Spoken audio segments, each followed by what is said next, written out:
Java, C#, C++ sont des langages orientés objet.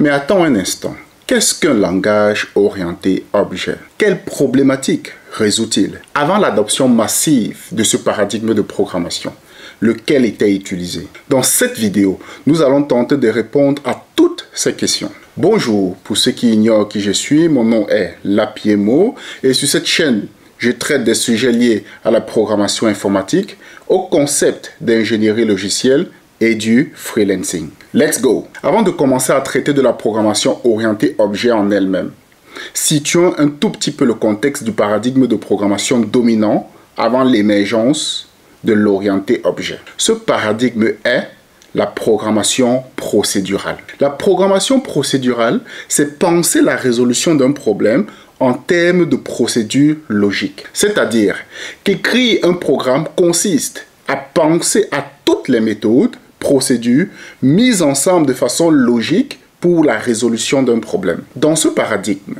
ce sont les procédures qui orientent, pilotent le développement d'un programme. Ce qui implique que les données utilisées dans le cadre de ce paradigme viennent donc en second plan. Le problème que soulève la programmation procédurale est le suivant. La manière proposée pour résoudre un problème ne correspond pas à notre manière de nous représenter le monde. Car pour ce paradigme, résoudre un problème passe d'abord par l'élaboration des procédures, ce qui est contre-intuitif pour nous en tant qu'humains. A contrario, la programmation orientée objet nous amène à penser en termes d'objets, de données correspondant au monde réel.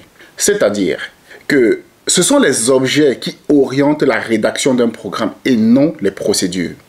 Prenons un exemple. Si tu es un programmeur qui pense de façon orientée objet, tu vas te concentrer sur la problématique business ou alors la problématique métier à résoudre. Par contre, si tu penses de façon non orientée objet, tu vas plutôt te concentrer sur les outils. Allez, je prends un autre exemple pour être un peu plus clair.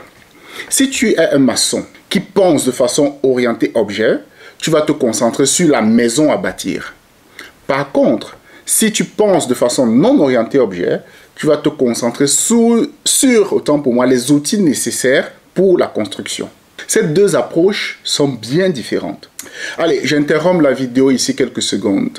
Si jusqu'ici tu as aimé le contenu de cette vidéo et que tu souhaites qu'elle soit connue par davantage de personnes, je t'invite à la liker, la partager et surtout, n'oublie pas de t'abonner si ce n'est pas encore fait.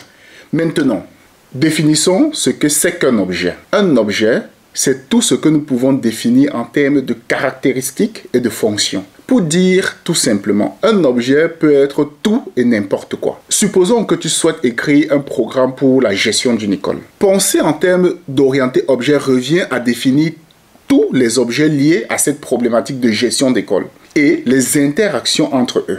Pour cet exemple, nous aurions par exemple comme objet un professeur, une salle de classe, un cours. La deuxième étape serait de penser aux interactions entre ces objets. Du genre, un professeur donne un cours dans une salle de classe. Concevoir un programme de cette façon permet de se calquer sur la réalité.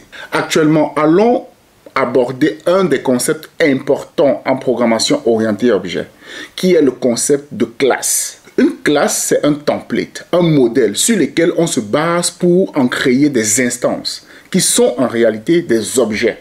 Exemple, une personne est une classe qui possède par exemple des données suivantes.